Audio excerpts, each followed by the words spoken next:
na vseh nivojih nam jemljajo identiteto. Nam hočejo vzeti vse naše biološke podatke. Poglejte samo, kaj se dogaja z osebno izkaznico 2 leti nazaj, ko so sprejeli zakon, kaj vse bo zdaj v osebni izkaznici, se pravi, vse nas hočejo vškatlati v tisti čip, razne identitete in tako naprej.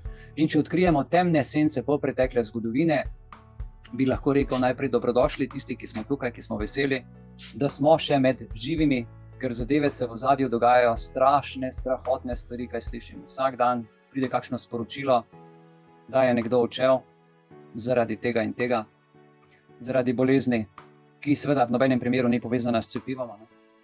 In tako naprej. Tako da dobrodošli, spoštovani člani Društva za srečno življenje Belis, dobrodošli naši podporniki in drugi poslušalci na to izjemno pomembno, vsaj zame, predavanje, kjer bomo razkrili prepleteno zgodbo kulturnega etnocida, fenomena, ki pušča svoj pečat v zgodovini in se dotika globoko zakoreninjenih vzorcev moči, dominacije, identitet in nadzora.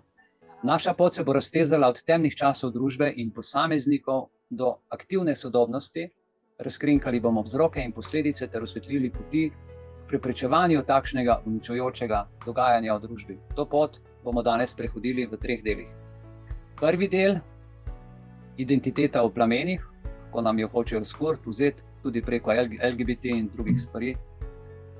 V drugem delu bomo pogledali sence etnocida in osebne izpovedi, kaj se vse ljudem dogaja, 3-4 osebne izpovedi. In pa tretji del, predlogi za izhod, kako ohraniti osebno identiteto, družbeno identiteto, narodno identiteto, skratka in ostati skupaj. No in če gremo k prvemu delu, identiteta v plamenih, bomo raziskali ključno idejo kulturnega etnocida skozi besedo kulturni. Najprej bomo obravnavali besedo kulturni, ker kultura je srce in je duša skupnosti. Vendar se je večkrat znašla v plamenih nasilja in asimilacije. Torej jezik, ki nosi globoko kulturno vrednost, je bil pogosto tarča marsikatere prepovedi, ki so imeli uničujoče posledice za komunikacijo, znanje in izražanje identitete, kulturne identitete. Vzami narodu kulturo, pa ga izbrišeš.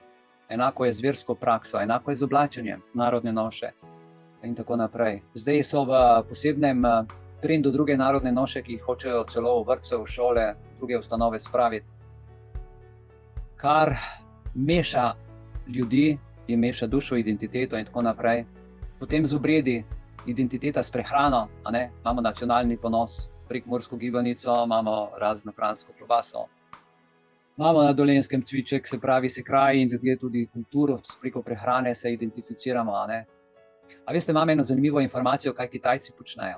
Torej Kitajci, ki se razselijo po svetu, ni naključje, ampak je vse točno naštudirano in od ambasade Kitajske v tisti državi, kjer so, dobivajo letno $50,000 podpore za restavracije. Namreč pri njih velja kulinarika za najvišjo kulturo in s tem oni širijo kitajsko kulturo.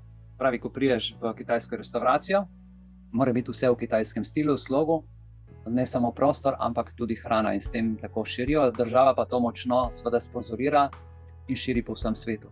To sem jaz slišal 15 let nazaj, ko se je tle odprla restavracija in smo se več pogovarjali s temi ljudmi. Otroci so se slovensko naučili in so mi marsikaj povedali. Tako da veliko zanimivih stvari. No, glejte, prihajajo pa neke nove norme, kako so že rekli, new reality, nova realnost, nove stvari, ampak to v takem tempu, v take hitrosti, da smo jih nesposobni akceptirati, grejo določene stvari mimo nas. Čim manj gre mimo nas, bolj ko bomo senzitivni, duhovno zreli in manj vase zaprti, da bomo zadeve videli, zaznali, prepoznali in znali odreagirati, lažje se bomo iz tega potegnili ven in lažje bomo ohranili, kolikor je še ostalo narodne identitete in osebne identitete. Poglobili se bomo danes tudi seveda v zgodbe posameznikov, ki so se borili za ohranitev svojih korenin, posebej identitete in prepoznavnosti. Lahko bi jim rekli, da so pravi borci za identiteto. No pa vstopimo v svet posameznikov, ki so se postavili na fronto proti kulturnemu etnocidu. To so zgodbe o pogumu, trdnosti, predanosti, ki so oblikovale pot ohranitve korenin in identitete. Spomnimo, se je na primera gospe Ane, ki je bila rojena v majhni vasici, kjer se je še vedno govoril starodavni jezik. Njena ljubezen do besed in njihovega pomena je Ano gnala, da se je postavila na čelo gibanja za ohranitev jezika. Kljub grožnjam in pritiskom je vztrajala, s svojim delom omogočila prenos jezika na mlajše generacije. Potem se bomo srečali z mladeničem Petrom, ki je postal simbol za odpor proti prisilni asimilaciji. Skupino enako mislečih je organiziral kulturne dogodke, na katerih pa so praznovali pesem, ples in tako izražali svojo identiteto na tak način. Njihov pogum je bil kot iskra v temi, ki je vnovič osvetlila njihovo ponosno zgodovino. In ne pozabimo na Staro mesto, ki je stalo trdno skozi leta, kljub temu, da so ga želeli izbrisati iz zemlje. Skupnost se je združila in skupaj zgradila mostove med preteklostjo in prihodnostjo. Dokazala, da kulturna dediščina ni nikoli izgubljena, če jo znamo skrbno prenašati, negovati. In te zgodbe nam bodo danes za vzor, nas bodo učile, da je odpor proti kulturnemu etnocidu nujen, hkrati pa tudi mogoč, če si drznemo stopiti naprej in se boriti za to, kar nam je ljubo, kar nam pomeni in po čemer se prepoznavamo in hkrati tudi razlikujemo od vse te mase in poplave. Te zgodbe pravzaprav poudarjajo tudi pomen enotnosti, vztrajnosti in predanosti ter nas spodbujajo, da se odzovemo na izzive, ki jih prinaša sodobni svet. Če želimo preprečiti ponavljanje zgodovine, kakršna je bila in kakršna se trenutno dogaja zdaj, na nek hibridni način se zdaj to dogaja, moramo prisluhniti tem modrim glasovom, tem upornikom, se iz njihovih izkušenj učiti in sprejeti ukrepe, da bi ohranili kulturno raznolikost, identiteto, ter s tem preprečili, da bi kulturni etnocid še kdaj ali kadarkoli pustil pečat. V drugem delu se bomo posvetili drugi ključni ideji, izraženi z besedo etnocid, in sicer iztrebljanje v uničenje določenih etničnih skupin, ki gre onkraj kulturnih vidikov. Se pravi, kultura je bolj zunanja stvar, dokler je ne ponotranjimo, se potem lahko izraža to ponotranjenost v izdani knjigi, v izdanih pesmih, v izdanih ročnih izdelkih in tako naprej. In ta onkraj kulturnih vidikov je pa sistematično odstranjevanje identitete in posledično skupnosti kot celote. To se je zdaj zgodilo na Havajih, Maui, kjer so kompletno izbrisali mesto, požgali, kot da ne obstaja. To, kar se je zgodilo, je groza. Kako so lahko ljudje tako brez duše pride s tehnologijo in zbriše, bije ljudi načrtno. Danes sem spet eno oddajo gledal in mi je pri srcu stisnilo, ker sem bil v tistih krajih in jih poznam, zelo dobro poznam, bil precej časa gor in mi ni vseeno. Vstopili bomo v te temne čase genocida, etničnega čiščenja in terorističnih dejanj. To dejansko je teroristično dejanje. Tistih, ki govorijo o ohranjanju življenja, o zeleni agendi, o ohranjanju pol, delajo pa vse obratno. In s tem prizadenejo številne skupnosti po svetu. Če se v Euronews ozrete, zdaj le ta hip po spletu in pogledate, kje se kaj dogaja, boste videli, gori Grčija, gori Španija, gori Anglija, gori Nemčija, v Italiji imajo druge probleme, so rekli, da je vroče tam do 50 stopinj, tudi na Siciliji, v Rimu do 40-45 stopinj. Po celi Evropi so povodnje, poplave, sami smo priča, kaj se je zgodilo v Sloveniji. Nezaslišana stvar in spet se kaj pripravlja. In zgodbe preživelih nam bodo osvetlile resnost teh tragedij ter nas spodbudile k razmisleku o dolgotrajnih posledicah na identiteto, psihološko zdravje in družbene odnose. Zdaj, ki je 14 dni po teh povodnih, se šele začenja v bistvu prepoznavati, kateri kraj bo izgubil identiteto, kaj bojo delale državne finance, kako bojo uradniki to reševali, ali bo občina pomagala, ali bojo to pomagali strani države, ali bo to prevzel Center za socialno delo, ali bojo to prevzele nevladne organizacije, ali bo to z kakšnega državnega centra, ali bo Rdeči križ, ali bo Karitas. Skratka, spet se stara zgodba ponavlja. Dobili so tudi seveda denar, ki ga že ni več in zdaj že hočejo na davke pritisniti, potem vzeti od plače ljudem, ne vem, določen procent, obvezni evro od plače.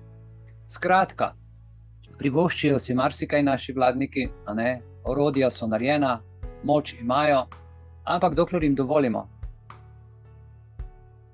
Tako da, orodja so, ampak jih moramo skupaj narediti kot družba, kot celota. In dajmo pogledati torej te posledice kulturnega etnocida. Osredotočimo se na globoke in odmevne posledice, ki smo jim priča, ki vplivajo na preživele in seveda na družbo kot celoto, na vsakega izmed nas se dotakne. In skozi zgodbe teh ljudi skušajmo raziskati realnost, resnost stanja in razmisliti o njihovih dolgotrajnih posledicah.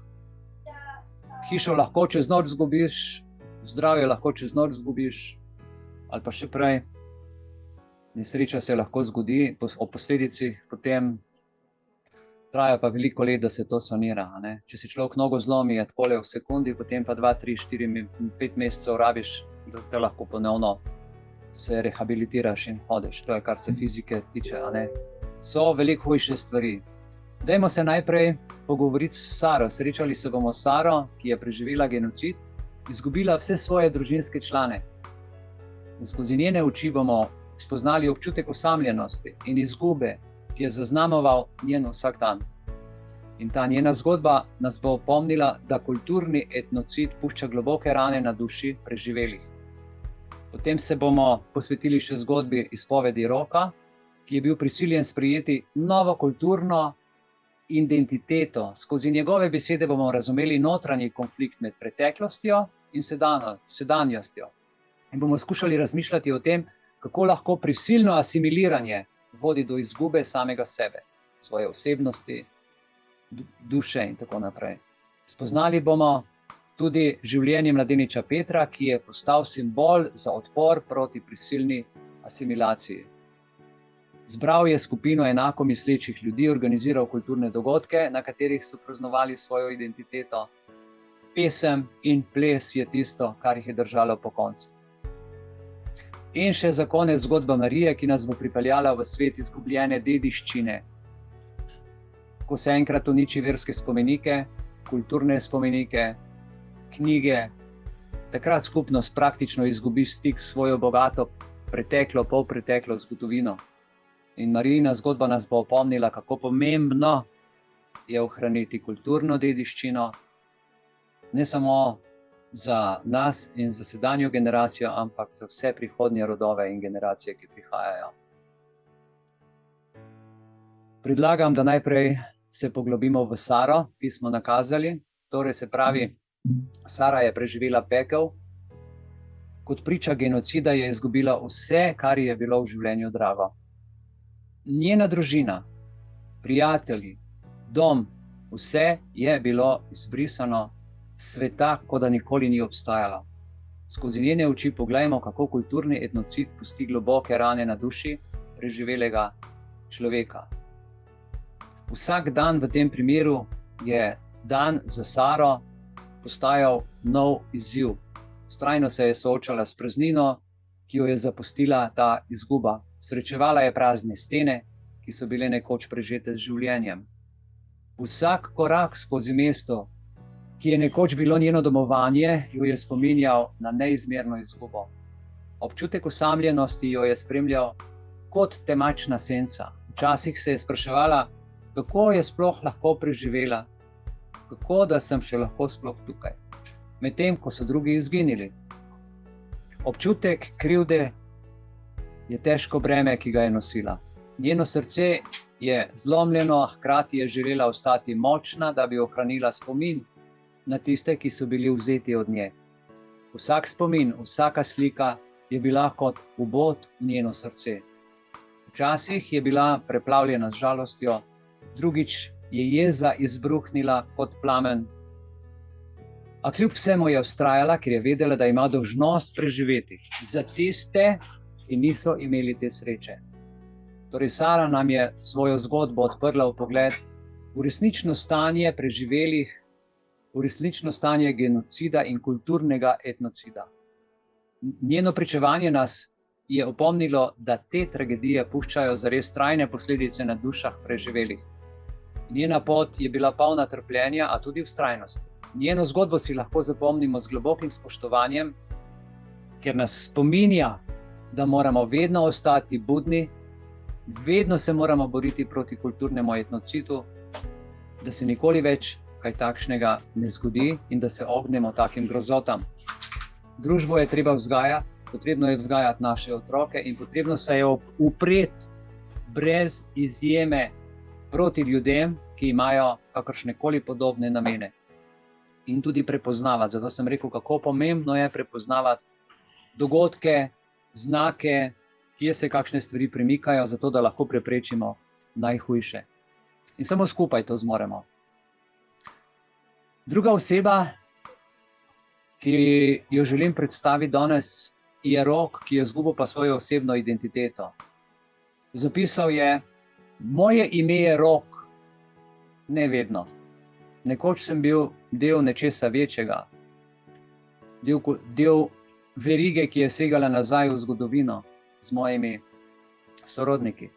Bil sem del skupnosti, ki je imela svoj jezik, svoje običaje, svojo kulturo. Bil sem del tega, kar me je definiralo. Potem pa je prišel dan, ko sem bil prisiljen sprejeti novo kulturo, novo identiteto, vse v imenu asimilacije. So mi rekli, da moram pozabiti na vse, kar sem bil. Moral sem se prilagoditi, se vključiti, postati del nečesa, kar ni bilo nikoli moje. To je bila odločitev, prisila, ki mi je bila vsiljena.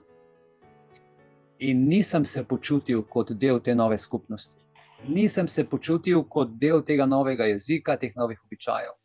Vsakič, ko sem moral uporabiti nov izraz, nov pogled, novo gesto, sem čutil, da izgubljam del sebe. Vsakič, ko sem moral se prilagoditi nekomu ali nečemu, sem čutil, da se oddaljujem od svoje prave identitete, od svoje osebnosti. In v tem pogledu me je razjedal notranji konflikt. Bil sem ujet med preteklostjo in sedanjostjo.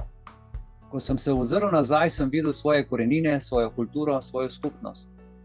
A hkrati sem bil obsojen na sprejemanje nečesa, kar sem čutil kot nekaj tujega, nekaj daleč, kar pač moram uporabljati in s čemer moram živeti.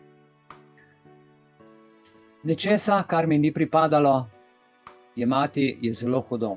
Vsak dan sem se spraševal, ali je to sploh prava pot, ali bom zmogel. Ali je prav, da sem pozabil svoj jezik, da sem bil to prisiljen in da sem to sprejel, da sem zanemaril svoje običaje. Ali je prav, da sem izgubil del sebe, da bi se prilagodil? Ali nisem imel druge izbire? Prisiljen sem bil, da sprejmem novo identiteto, ne glede na posledice, ki jih doživljam kot posameznik. Nisem več Rok, kot sem bil nekoč.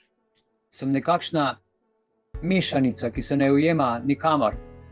Sem izgubljen v morju identitet, ki mi niso lastne. A hkrati vem, da nisem edini.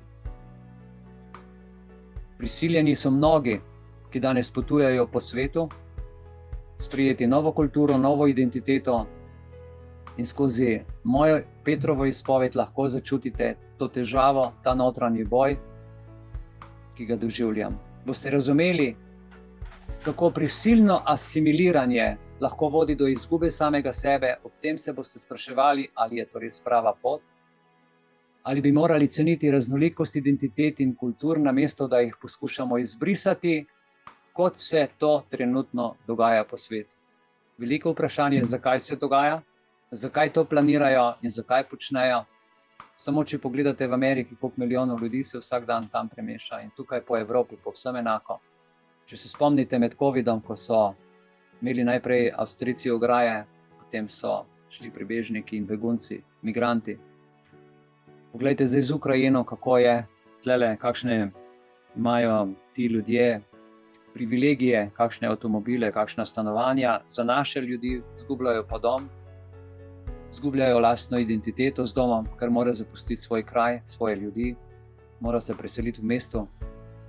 Če ne za stalno, vsaj za čas, dokler si na zemlji, če mu bo sploh ostala, ponovno zgradi svoj dom, ki mu ga je voda odnesla. Naj vam povem, da ne vem, če veste, se spomnite vi leta 2000, ko je bil, mislim, da minister za okolje in prostor, gospod Podobnik. Verjetno se bo kdo spomnil od vas. Torej, on je tisti, ki je sprejel zakon, tak zakon, da se na poplavnih območjih lahko gradi. In zato je do te tragedije zdaj tole, se pravi, po 23 letih tudi prišlo. Prav prišlo,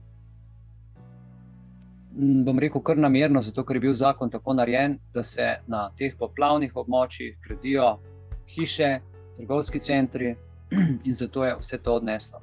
Pred tem se tam ni smelo graditi.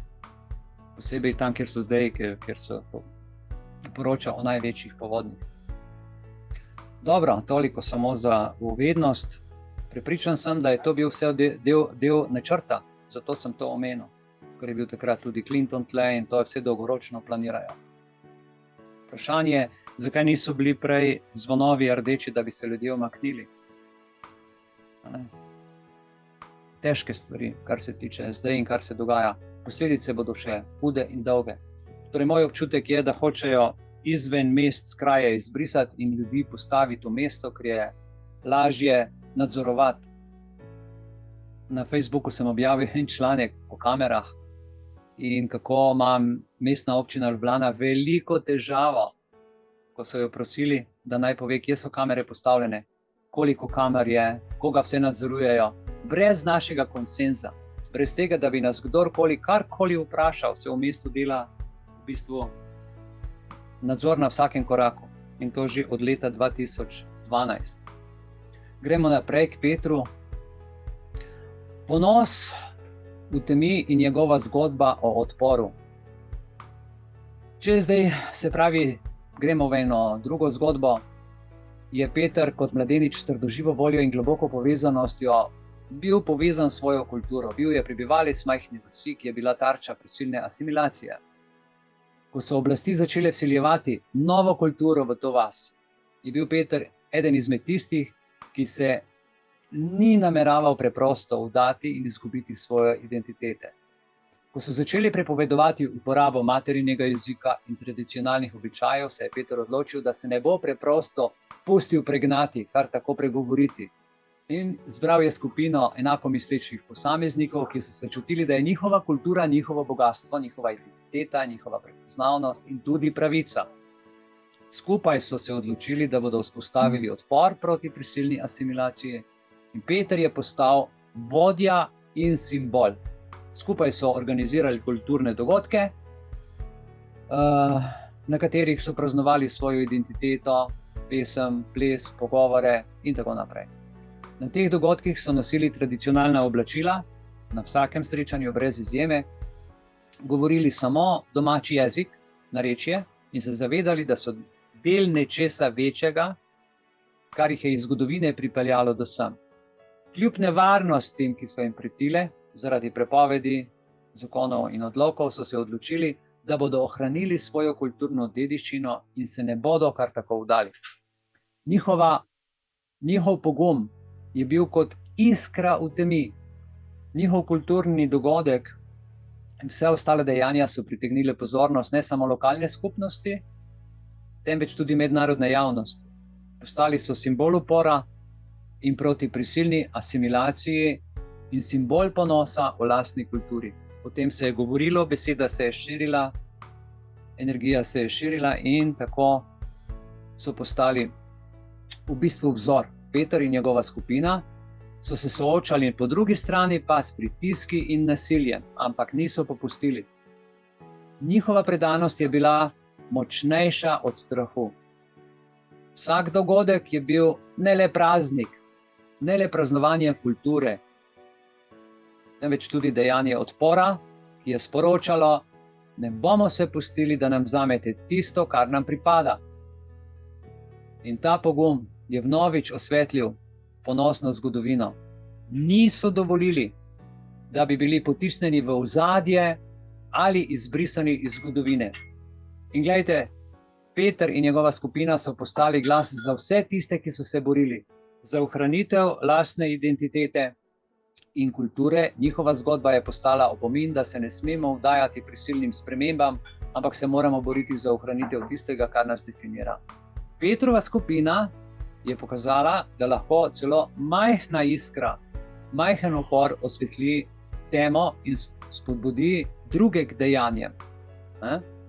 In ta zgodba nas opominja, da lahko vsak posameznik pa še kako močno prispeva k ohranjanju kulturne raznolikosti in identitete, ter da je vsak glas še kako pomemben v boju proti kulturnemu etnocidu in izbrisu. Imamo zgodbo Marije, ki govori o izgubljeni dediščini, tako kot smo jo že prej omenili.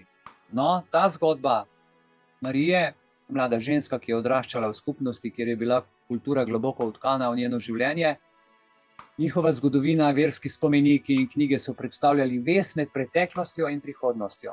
Skozi njih se je prenašalo znanje, vrednote, vsa tradicija, vse, kar je bilo zapisano, vse, kar je v bistvu identificiralo to skupnost.